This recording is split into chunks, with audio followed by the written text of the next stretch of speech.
Hello there, Ray here, and today I'd like to share with you guys some contraptions that we designed on stream for 1.14. The first one here is a simple wool farm that is automatic.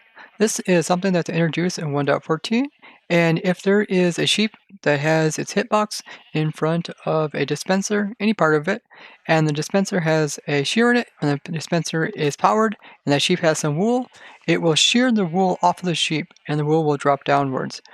Using this, I've designed up a very simple automatic wool farm. So what we have in here is about 24 sheep, that way they don't take max cramming, and each of these sheep are adults, so they will provide us some wool. And then I have beside them a dispenser that is pointing towards them full of some shears. Underneath of the sheep is a grass block, and when they want to get their wool back and they're hungry, they will eat on the grass, and this will regenerate their wool. And then once the grass has been eaten by the sheep, it will come along and update an observer here because the block has changed from a grass block to a dirt block. This observer will detect that and put a power into this block, which will power this redstone, which will come into this dispenser and power it. This will allow it so once the sheep has eaten the grass, he will regenerate his wool. At the same time, the dispenser will use the shears on that sheep and will shear off the wool. Then the wool will fall downwards. Then, right after that occurs, then we have a delay with this repeater, and it goes into this torch, and then this goes into a block which is right beside a trapdoor that is waterlogged. This will allow it that once the wool has fell to the ground, the water will come out of this trapdoor, which will be open for a very short moment, and then the water will gush over top of this block and be able to push any items over here into this hopper. And you can see it occurring right there. It's very quick, and the water doesn't spill over the edge. The wool is then sent into the hopper and down to the chest, and you can see where you can collect all the different types of wool. You can go ahead and you can dye up the sheep whatever color you want. You can even dye up every single sheep a different color, since there is 16 wool colors and you have 24 sheep to work with, so you can have every single type of color. That way you get a whole variety to work with from a single farm. To get this dirt block to regenerate its grass, we just need to have some grass blocks around it, and what it does is this dirt block will be able to accept any grass that comes from a certain area. So in a 3x3 area that is 5 meters tall, it will allow any of those grass blocks to try to move over into this dirt block. And by having this area full of grass blocks, it will increase the chance that the game will try to move the grass block over there. And then this will allow the grass to grow back more quickly. And this will allow the sheep to eat it more quickly and allow you to get more wool from it. As you can see, just with normal random ticks, it regenerates pretty quickly.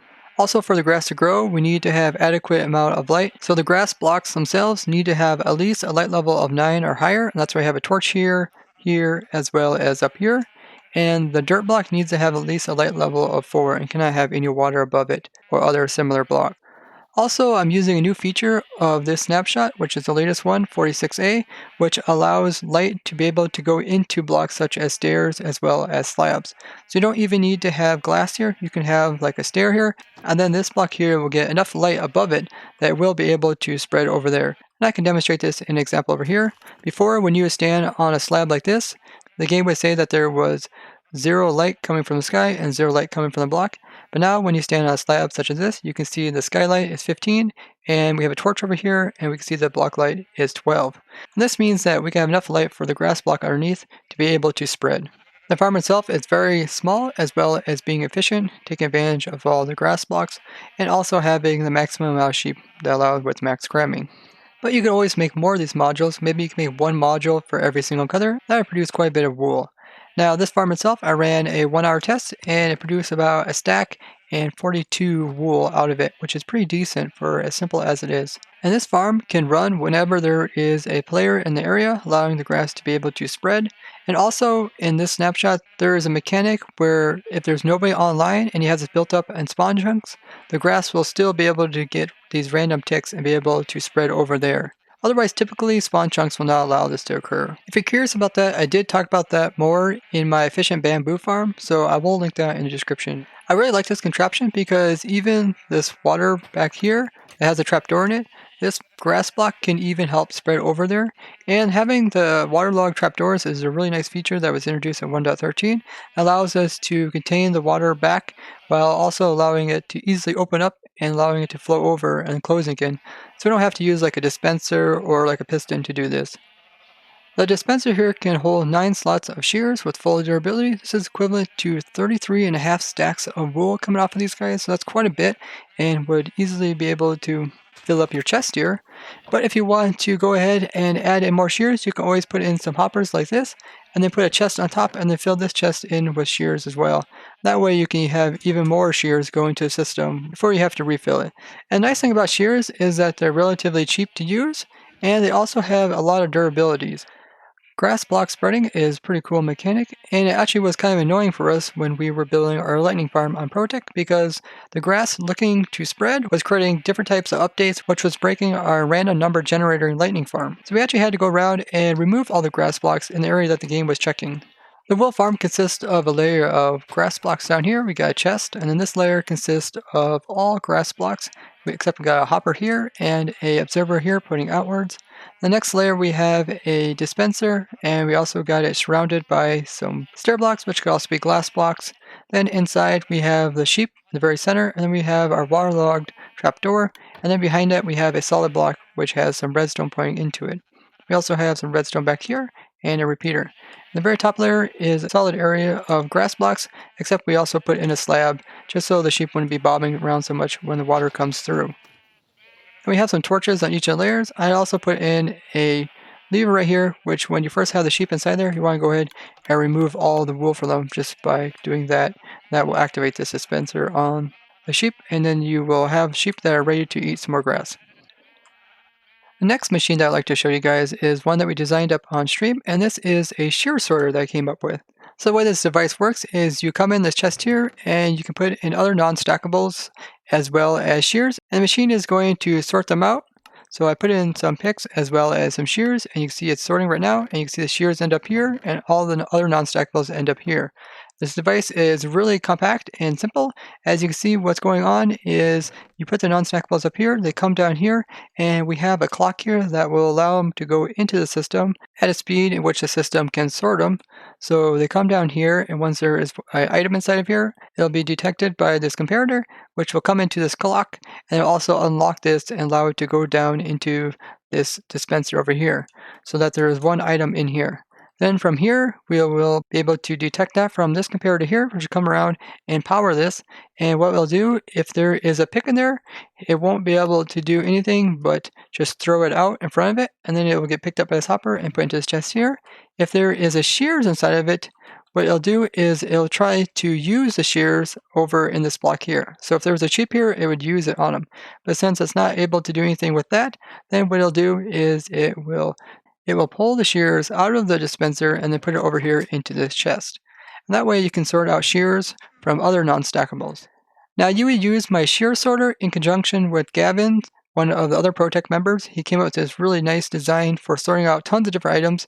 So this is his contraption. His schematic didn't want to fully load in 1.14, but you can check out his video down in the description. It's a really cool sorter which allows you to sort out shulker boxes, potions, different types of buckets with liquids in them. Also, you can do flint and steel, minecarts, and boats. And then what you would do is you stick my device after this. So after I sort off all those, it'd be left with other unstackables. And this would be like your picks and shears would go in here. Then you would pretty much hook that device up to it, and then that would sort out the shears from other non-stackables, such as like your pickaxes. And this device can be put into your storage system. So after you would sort out all the normal stackable items, then you come in and sort out all these other non-stackables. Now we can also sort out shears using this device. The shear sorter consists of some redstone in a couple different areas. Most other repeaters are set to 1 delay, this one's set to 2 delay. Here you can see the redstone on this side, and we have some chests as well as some hoppers, and that's pretty much all there is to this device. If you would like to look at both these devices in more detail, I will provide the world download down in the description. I also want to briefly talk about the Jigsaw block, as well as some other things that the lanterns do, which I didn't cover in the snapshot video. So besides just the normal full blocks that lanterns can sit on top of as well as go underneath of, they also have some exceptions like the walls as well as fences, which look very nice on, as well as they can hang from them as well. There is also some inconsistency as like they can't go on top of hoppers, but they can go underneath of them, which is kind of strange, and if you turn them sideways there's like this little air gap. And for some reason you can't place them underneath of iron bars. or of course on top of them, but I think it would look really nice if that little chain was hooked onto an iron bar. That might make it more consistent. So I want to test and see how hard they are, because they are kind of made of iron. So here is a pickaxe that has efficiency on it, and yeah, I can break it fairly quickly. If I try to break my hands, you can see it is extremely hard. I would say maybe similar to like end stone. It seems very difficult. You can see it just barely made a little crack on there, and that's definitely not the tool to use. Here's a normal pick. You can see it's slightly slower, so efficiency does help, and a pick also helps. And here's just an axe to see how it compares to axe. Axe does not work on it at all. And unlike torches, it cannot get washed away by water. So the jigsaw block was introduced in this recent snapshot as well, and you can get this block by doing give, and then your name, and then doing jigsaw, and then it will give you a block. This block is not in the creative menu. It's similar to some of these other blocks which I have here that you can't find in the creative menu, like even dragon eggs you can't find it there, and some of these other blocks. That's why I have them in my save tab. The jigsaw block doesn't have any real function currently, but it will have some soon. And currently, if you right click on them, you can see this interface here. But what the jigsaw block is going to allow the player, once it's completely functional, is allow the player to be able to construct structures out of small templates. So this way you can have a bunch of little templates, and then you can use those to make a structure. So the top line here is the target pool. This refers to the pool of elements that the jigsaw can draw elements from.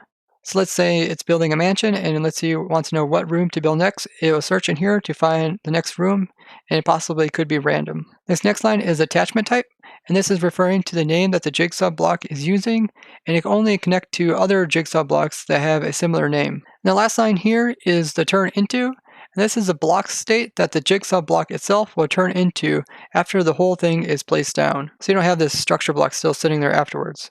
This will allow people to be able to do a lot more stuff in creative, but currently it doesn't have a function, but you can see that it has these arrows on all the sides, and it kind of has this piece of like a jigsaw on top where one side might connect into the other, although the way that this jigsaw up, you'd have to remove these two sides here for this piece to connect into that piece. And then the bottom of it just is completely black.